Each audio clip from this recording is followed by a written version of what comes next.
I would say Instagram and WhatsApp rank as two of the most successful acquisitions in history. If Mark Zuckerberg is in the business of making acquisitions only to kill them, he's done a terrible job of that, right? You're listening to the Startup Podcast. This is a Reacts episode. Hey, I'm Chris Sard. And I'm Yaniv Bernstein. And on today's show, we're going to talk about the testimony from the Instagram founder who was testifying against Facebook and Mark Zuckerberg, find out what he said, why he said it, and what we really think about it. We're also talking about Apple rumors. There are rumors of new Apple devices, totally new categories that are going to change the game again. We're going to tell you what they are and what we think of those as well. And then finally, we're going to talk about James Cameron's comments about AI and copyright violations. He has a really interesting take that's not quite as you'd expect. So we'll tell you what he said and what it might imply for the future of copyright law. All that on this week's show and much, much more. Stay tuned right after the break. Whether you're starting or scaling your company's security program, demonstrating top-notch security practices and establishing trust is more important than ever. Vanta automates compliance for SOC 2, ISO 27001, and more, saving you time and money while helping you build customer trust. Plus, you can streamline security reviews by automating questionnaires and demonstrating your security posture with a customer-facing trust center, all powered by Vanta AI. And it gets even better. Just for TSP listeners, you can get $1,000 off Vanta when you go to vanta.com/TSP. That's VANTA.com/TSP for the Startup Podcast to get $1,000 off. All right. So for the first topic, we wanted to talk about the bombshell from Kevin Systrom, the former CEO and co-founder of Instagram, who dropped a bit of a bombshell during his testimony on Meta's FTC antitrust case. I think we all remember, and if you don't remember, you're much younger than us, when Facebook acquired Instagram for $1 billion. And at the time, this seemed like an astronomically crazy amount of money. And in Silicon Valley, we just thought this was amazing and hilarious and funny. And we from that point forward started measuring all acquisitions as units of Instagram. So it's like if someone got bought for 1.2 billion, we'd call it 1.2 Instagrams. So it was a big deal, and it really changed the face of social media and the face of Instagram and of Facebook. Well, Kevin took the stand, and instead of the usual kind of sanitized corporate testimony, we got some pretty interesting founder drama and emotional subtext about what might have been going on. And I thought it was a bit damning against Facebook in this trial. He testified that while Instagram's growth skyrocketed after the acquisition, that the success happened sort of in spite of, not because of Facebook. He painted Zuckerberg as a jealous, gatekeeping founder who slowly cut off Instagram's access to resources, that the integrated features, the headcount were kind of few and far between. They really just tried to prevent Instagram from outshining Facebook. He claims that he literally said, if Instagram doesn't grow as quickly, Facebook wouldn't shrink as quickly.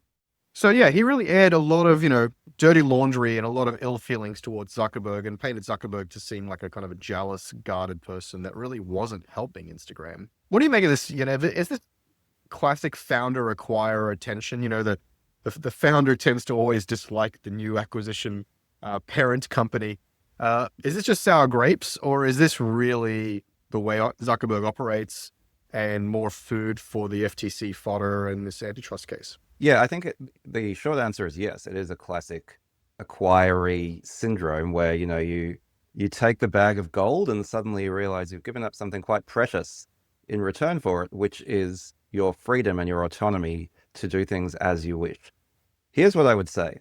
I would say if Mark Zuckerberg is in the business of making acquisitions only to kill them, he's done a terrible job of that, right?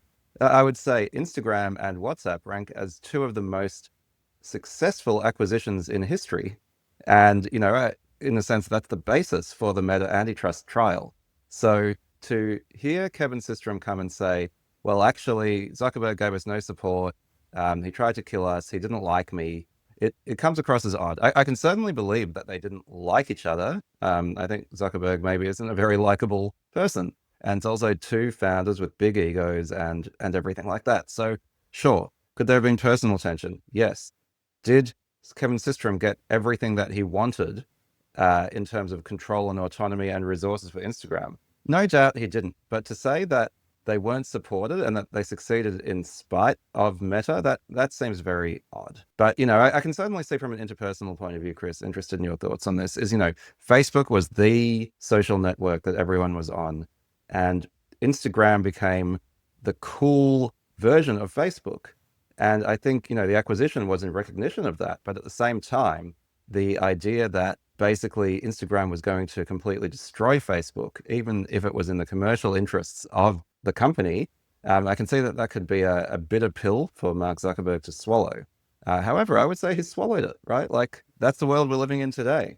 Only your parents use Facebook, right? Everybody else uses Instagram. Yeah, I think the answer to, is this just general acquiree sour grapes, or is this, Zuckerberg's true nature behind the scenes? I think the answer is yes.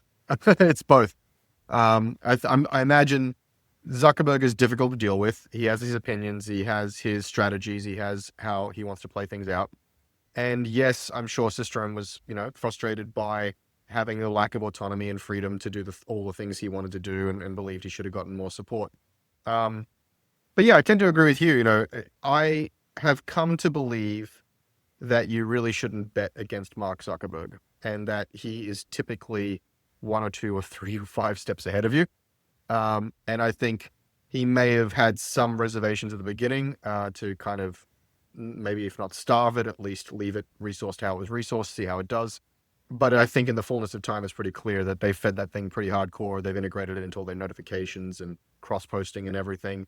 And I think that Instagram is massively successful, and anyone who claims otherwise, well, they're not claiming that it's not successful, but I think they're claiming it's despite Facebook, and I don't think that's fair. I think Facebook has done an awful lot of tender, loving care, and given it a lot of growth along the way. So yeah, I tend to think he's just throwing him under the bus, and at a time when Facebook is vulnerable. And I don't know, I really struggle with people who air dirty laundry, who refuse to understand the circumstances they were in, that they chose, and tend to look a gift horse in the mouth. The guy walked away with a lot of money.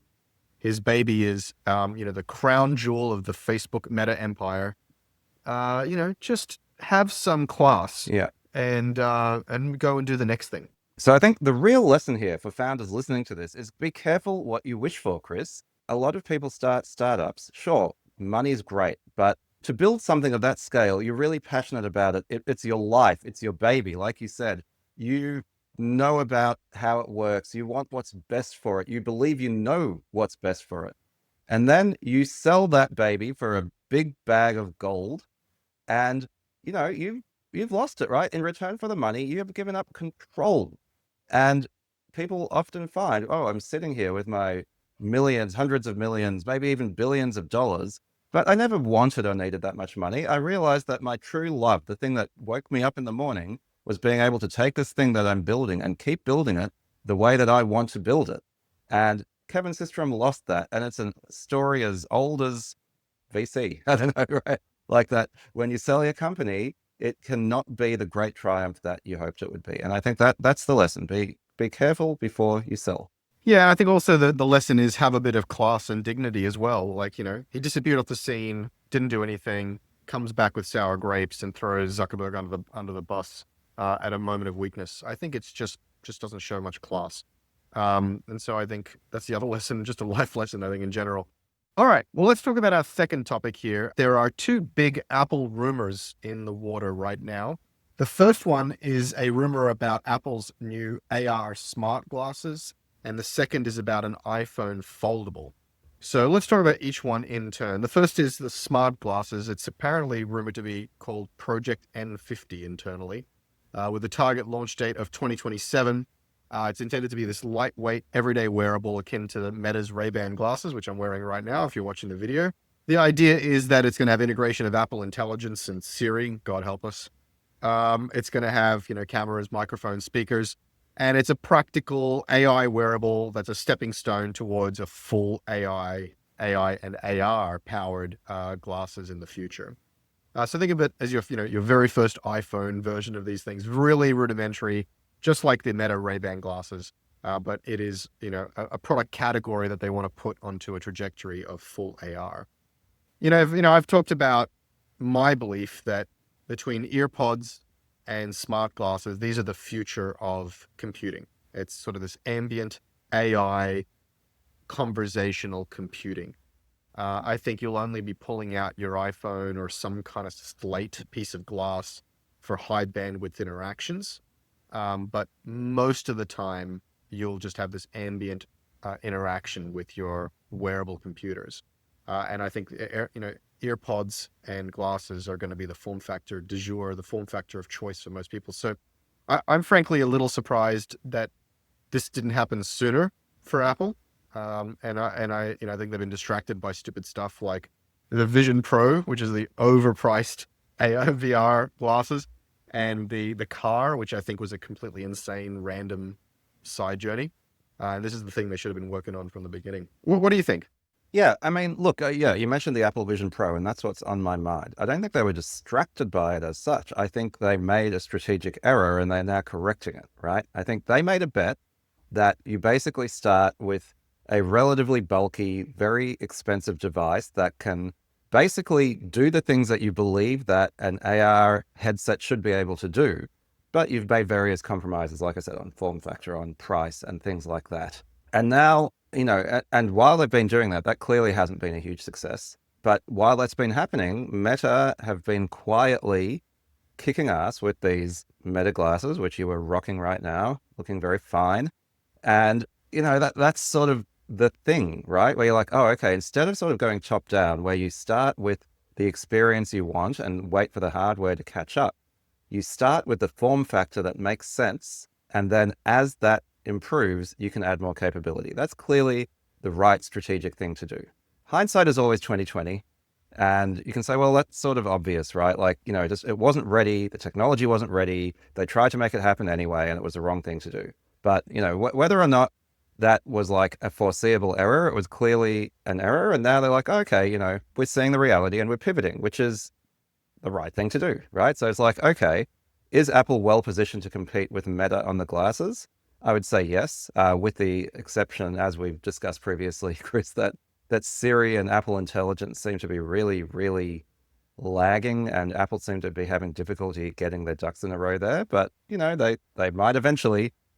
In the meantime, there's a whole bunch of useful things that, just the camera, things like that, some basic augmented reality that can tie into the Apple ecosystem. I think that's the key part of it here, right? Meta doesn't have sure, it has Instagram, but it doesn't have like a private photo app or things like that. Apple has iPhoto. I think it's just a really good place to kind of do things. And I also imagine, maybe I'll be wrong here as well, but Apple have always been very good at design, right? So Meta had to basically ride on Ray-Ban's coattails. No one would buy like Meta designed glasses. Apple designed glasses could be a totally different thing. And, if they're able to get some of their mojo back, what we will have is a really beautifully designed, distinctively Apple, but also very beautiful pair of glasses that people like to wear as an accessory and get a bunch of useful stuff out of it too. And in that sense, it's going more in the direction of the Apple Watch. Which makes all the sense in the world to me. Yeah, you call it a kind of hindsight, this 2020 type thing. Meta has had the Ray-Bans, and there has been Snapchat spectacles and stuff for quite some time. And the strategy that Meta's been employing of both a top-down, as you said, you described it really eloquently. I love that. It's, compromise on the form factor, build an incredible wearable computer and work down. And the other was compromise on the functionality and the computing and go from lightweight up. And Meta's been playing that strategy out for many, many, many years. And I think more than a hindsight is 2020. I think Tim Cook and the team were really a little bit arrogant and blind to the fact that actually the future of AR is doing both, and doing both in a concerted way. The strategy was right there in front of them. You talk about fashion and form factor. Yeah, I think Apple now needs to go to the number 2, number 3 players. I'm not an expert in glasses. There's, ChatGPT tells me there's Safilo Group. They own Carrera, Smith, and Polaroid Eyewear. Jins, which is a Japanese brand. Warby Parker. There's a few other companies they can partner with, which I'm sure would be chomping at the bit to have an Apple partnership. But I think they are going to need to partner with an eyeglass company. This is more than Apple Watch. This is a fashion statement, and you need a wide and varied set of designs. And I don't know that Apple's going to go build all of the styles. Now, they may decide, just like Apple Watch, we don't need all the styles. We just need the Apple style, and it's a statement, and it's a part of the cult. But yes, it's, I would say, a little late, but better late than never. I think this is going to be a huge category for them and for everybody, and it's good to see them doing it. Similarly, along this vein, there's another form factor that they're starting to investigate closely and building towards, which is the Apple iPhone Fold, which, all the Android fanboys out there are going to say, oh my God, Android's had Fold for years and Apple, as usual, is late. But as can be said about the glasses, Apple's not interested in being first. They're interested in being best. The difference here, I think, from the glasses, I think they weren't paying attention to the glasses. I think they feel like they missed that boat internally. Here, I think they were intentionally ignoring it. I think the Fold form factor has been janky. The hinges, the crease in the screen, it's unclear what the value prop is. It's a crappy tablet, it's a crappy phone. I think it was right for them to just take a pass on that for a few years. It was very Apple of them to go that the technology for that's not ready. But now they feel like it is possibly ready, and they're targeting something in the second half of 2026 is the rumor. They're targeting, again, this is all just rumor, a 7.8 inch main foldable display with a 5.5 inch cover display. It's a book foldable, so it's it's not a razor type thing. It's a book. They're apparently aiming for the most discreet crease in the industry, and I think that is precisely what they need to do. The crease is really the problem with the form factor, and also the thickness. And actually, just one last point on this, I think the iPhone Air, the rumored iPhone Air, which is coming out in this generation, which is like razor thin, I think that's a technology demo for the iPhone Fold, because you need both sides to be razor thin for the folded version to not be a giant brick. And so I think they're going to learn a lot from that razor thin Air that's rumored to come out this year. Yes, I definitely agree with your last point. I struggle with this whole foldable phone thing. And yeah, I guess never rule Apple and their design shops out, but it seems like one of those things that is a solution in search of a problem. And, folks like Samsung and others have been trying for years to find a form factor that actually makes sense for most people and coming up short. And I think there are a few reasons for that. You mentioned the crease.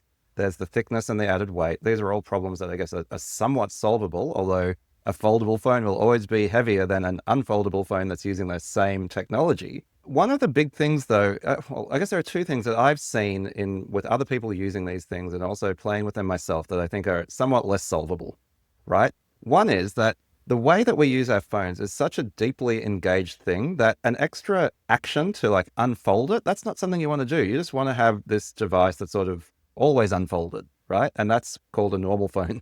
So that's one. And then the other is actually aspect ratio, which might seem a bit nerdy, but I think it's a big one, right? Like we have this sort of narrow and tall aspect ratio, and all our apps have been designed for that. It's been designed for our hands and things like that.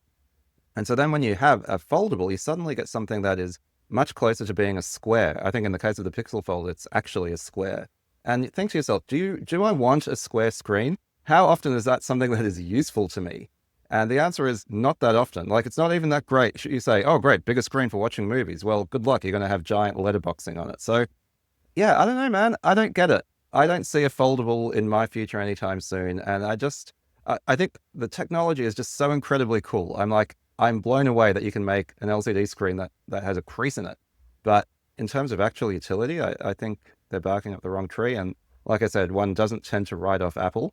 But I doubt this is going to be a very successful mainstream version of the iPhone. Yeah, you're right. This form factor hasn't mainstreamed, and I agree with you on the two reasons that you're pointing to. And actually, you stole that second reason was one I really want to spend a lot of time on, because, yeah, when you open it up, it's square, and the video is not any bigger. The video is like marginally bigger than just holding your iPhone sideways. You've got millions of pixels displaying black. Congratulations. We'll live in the future. Yes, it's not as practical as you would imagine. And so what I think will happen you have to look at Westworld. The Westworld tablet that's like looks like a phone and it unfolds and it's like impossibly thin when it unfolds. And actually, it's a trifold, and it turns into a really amazing device and it turns into a proper iPad style tablet. And so I think one of two things has to happen. It has to evolve into being a trifold, and and there is actually a device that came out that was trifold, and or the closed form factor needs to be quite tall, unnaturally tall for what we're used to, so that when you unfold it, actually it becomes a rectangle, not a square. And I actually think we can get away with phones that are just a little taller than we're used to, and maybe a little slimmer but taller. I think people don't immediately think of that as being normal or comfortable, but I think there's room to change the form factor of what they used to call it, the candy bar layout. And then once you unfold it, it is much more of a rectangle. I think that's something there. Or eventually they get so good at this that it's a trifold, and that's, the Westworld device. And I think that's going to be the ultimate nirvana. Yeah, look, I don't see it. Like, maybe I'm lacking imagination, but I actually think the current phone form factor is somewhat ideal. It doesn't need to be improved, right? Because if you have a foldable phone, you have two options, right? You can either take the current screen size and make the folded profile of the device much, much smaller, or you can take the current size of the phone and make the unfolded screen much, much bigger, which is actually really a tablet. And my question is, do you actually need either of those things, right? Like, people have accommodated to having phones in their pockets. Thinness is more important than sort of size. People put them in their handbags. The whole world's been designed around having a phone like that. I don't think that making something that's like a tiny candy bar shape is as revolutionary and valuable as people think. And then on the other hand, tablets are great, but they're more of a niche product, right? I don't need to have a tablet with me all the time. And if I'm just, one-handed browsing, doom scrolling, writing text, I don't want a device that big in my hand. So I feel, again, it's a solution in search of a problem. What is a problem with an unfoldable phone? I don't think there is one. Yeah, I agree with you. I generally agree with you. It's niche. It's for pro users. It's certain kind of use cases. I'm just a nerd, and I often look back at my iPad longingly, wishing I could bring it more places. And I look at the iPad mini, wishing like, oh, geez, I really want to buy that. And I really want to find a use case for that. And realizing I'm never going to use it. I'm never going to keep it charged. I've got nowhere to put it. And I just wish that in some cases, some of the time, I could unfold my iPhone and have it be an iPad mini or a slightly larger. It's sort of just a nerdy dream of mine. But I agree with you. It's not a mainstream device, and not anytime soon. I mean, look, maybe just to sort of finish this, it's like, if there were no compromises, if I could have a phone that is the same form factor as it is now, with a screen that is the same as it is now, and then once in a while I could unfold it and there was a bigger screen in the middle and it didn't cost me much more money and it didn't add much more weight, then that would be awesome, right? And look, screen technology keeps getting better and better and also cheaper and cheaper. I was blown away. This is sort of a funny story. It might seem off topic, but I've got a friend who vapes, right? Nothing wrong with that. And, he has, most vapes are disposable these days. So he had a disposable vape on it. And this disposable vape had a backlit color LCD screen on it. And I'm like, why has this thing got a screen? He's like, oh, it shows you how much charge is left. And also it advertises the other flavors of vapes. And I'm like, and this thing's disposable. He's like, yeah. And it costs the same as all the others, right? So the cost of screens keeps getting cheaper and cheaper. And now an okay resolution color backlit screen is so close to free that you can just stick it on a disposable device. That actually blew my mind. And I'm like, of course, that trickles up, over time. Really good LCD screens will become very cheap. So sure, if everything's a screen, because why not, then why not? But I think we're at least 5-10 years away from that in terms of the type of, high resolution touch screens that we expect from our phones. Yeah, I mean, you got to start somewhere, but I think the intention is, the goal has to be that it's essentially free. It's so thin, so light, so creaseless, so, lacking in any real compromises, that's where it has to go. But they got to start. They got to start working on it. Otherwise, they're going to be way, way behind. You mentioned how cheap the screens are. Well, not if the Trump tariffs and the complete catastrophe of the world economy continues to unfold. So we'll see. You couldn't help yourself, could you? You couldn't help yourself. Yeah, exactly. Over 7,000 global companies like Atlassian, Dovetail, Flow Health, and Quora all use Vanta to manage risk and prove security in real time. Why aren't you? Get $1,000 off Vanta when you go to vanta.com/TSP. That's vanta.com/TSP for the Startup Podcast to get $1,000 off. For topic number 3, we wanted to talk about just a quick talk about James Cameron, who, if you don't know, I don't know why you wouldn't know who James Cameron is. He, did Terminator, Terminator 2, Avatar, Alien, Aliens, actually, not Alien. Superstar filmmaker, incredible innovator in terms of thinking about technology and storytelling around technology and content. And I saw a video of his recently in an interview where he was asked about AI and copyright and how he feels about all these AI models scraping his creative work and violating his copyright.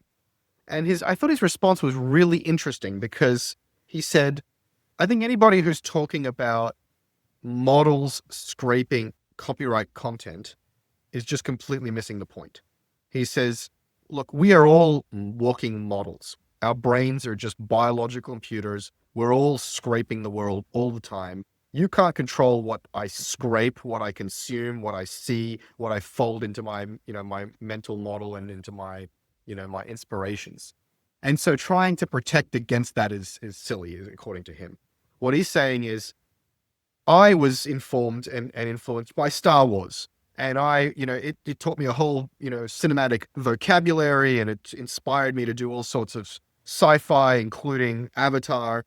But it was my responsibility when producing my creative work to make sure that the work was sufficiently different and infused with my own creativity that it did not violate George Lucas's copyright. And he said, so the copyright law has to be applied on production, not consumption. And he's saying it's up to the users of these LLMs or maybe the agents operating themselves to produce material that is sufficiently different and differentiated. And there's established copyright law for that. You just kind of look at the output and go, well, that's a violation of copyright, and we can just use normal copyright law for that. I thought he was really what he was saying was kind of obvious in hindsight, very astute. And it's typical James Cameron, which is really putting his finger on the exact problem, opportunity, outcome we should all be talking about. I don't know if you got a chance to watch this video, but what do you make of the comments as I've kind of summarized them for you? Yeah, I've got 2 versions of my reaction. The first is fully supportive. I think this makes all the sense in the world, right? And some of the analogy that we've been using, this is not the first time we've discussed it, Chris, is that, it's like, I'm not violating copyright by reading a Ghibli comic, right? I would be violating copyright by publishing my own comic that is basically a clone of Studio Ghibli. And similarly, you could say, well, that's a learning process, right? I might learn how to create art in the style of Ghibli. That's okay. I just need to stay on the right side of the copyright law. It's about copying, right? And so what the LLMs are doing is simply the same thing. And I think that is a very strong argument, and I'm naturally inclined to agree with it. The slightly more nuanced version of my reaction to this, and more broadly, is that copyright is not a natural law. And, remember those ridiculous, unskippable anti-piracy ads they used to have on DVDs was like, you wouldn't steal a car, so why would you steal this video? And, it drove a lot of people crazy, including me, because copyright violation is not theft. It is not theft legally, but it's also not theft morally. It's a fundamentally different thing, because when you steal something, the original is gone. When you copy something, the original is still there, right? So it's not property law in that sense. Intellectual property law is a relatively recent innovation from the early 20th century, and it was there to protect creators enough that there was an incentive to create, right? The problem was that people were trying to create art and other content. It used to be something that happened through patronage, but now people were trying to actually sell their intellectual work.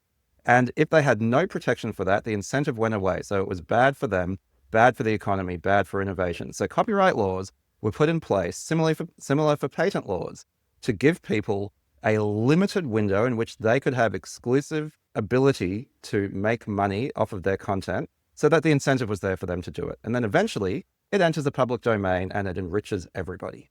So I think the question we need to ask ourselves about copyright in the age of AI is not how do the existing principles apply to it, because those existing principles were purely pragmatic and arbitrary anyway, right? The point is they were there to serve a purpose. And so my point is, let's go back to the original purpose, which is to make sure that creative people and innovators are financially incentivized to continue doing that creative work that enriches society. In the age of AI, what is the set of legal protections that allows them to do that? I don't have the answers, but I think that is the right question, right? I think trying to apply existing sort of copyright law to the age of AI, you could say, well, the question is it still fit for purpose? If it is, great.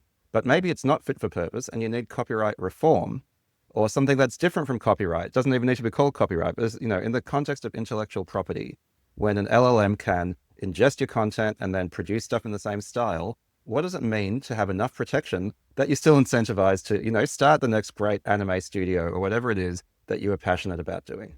You're right. It started off pragmatically and to create a limited window where artists could monetize their work. But we've talked about this on the show before. The reality is that very pragmatic and very limited window got longer and longer and longer and longer. It started off in like single or double digit years, and it became like 99 years. And this is all because of Disney Corporation, because Disney had a massive war chest and a massive lobbying apparatus to basically twist copyright law into protecting their content business, particularly, Mickey Mouse and all of the characters and all that stuff. And so not only is copyright law no longer fit for purpose in a digital age, it's not fit for the original purpose that it was created for, because Disney distorted it. And so I agree with you fully, Yaniv. It's worth revisiting it in the face of the Disney distortion in general, and it's worth revisiting it in the face of new technology, digital ability to copy, quickly and cleanly and without distortion, without loss of fidelity, and now in the face of AI. And so, yeah, there's plenty to do to revisit that. And I'm really always very heartened by people like a James Cameron who think about this very, very clearly, as opposed to other people who have this kind of reactionary tribal reaction to artists going, oh my God, you can't look at any of my art ever. And so this is just a much more thoughtful reaction from a really great creator and artist. So I just wanted to share that with the group. Yep, no, really good. I think it's an important debate to have. And, if you want to engage in the debate it on the correct principles, right? Again, this is not like copyright law is not in the 10 Commandments, if you know what I mean, right? This is not the same as thou shalt not steal or thou shalt not kill. It's a clever societal hack to incentivize certain behaviors, which is really creativity and innovation. So don't sort of hold too closely to the law and these rights. Hold closely to what do I need around me in order to continue to do my creative work and add to society and receive a dividend for doing so. All right, those are our topics for the week. Yaniv, how can people find you on the internet? I am on LinkedIn and I try to make it less of a boring place. I also love to receive connection requests from TSP listeners. I've gotten a few in the last few days, including one from a YC founder who said that he reckons about a third of the people in the current batch are listening to the Startup Podcast. So if you're a YC founder and you're listening right now, hit me up, send me a connection request, tell me you're a TSP listener and a YC founder, why not? And I will happily accept your request. How about you, Chris? Wow, that's actually quite amazing. Yes, add me if you are a YC founder or just a listener of any kind. Also, follow me at chrissard.com/newsletter, and you can also learn all about my advisory work over there as well. All right, catch you in the next one, man. Okay, thanks, Chris. It was a good one. Bye. Today's episode of the Startup Podcast was brought to you by Vanta. Vanta automates compliance for SOC 2, ISO 27001, and more, saving you time and money while helping you build customer trust. Plus, you can streamline security reviews by automating questionnaires and demonstrating your security posture with a customer-facing trust center, all powered by Vanta AI. Over 7,000 global companies already use Vanta. Why don't you? Get $1,000 off Vanta when you go to vanta.com/TSP. That's VANTA.com/TSP for the Startup Podcast to get $1,000 off.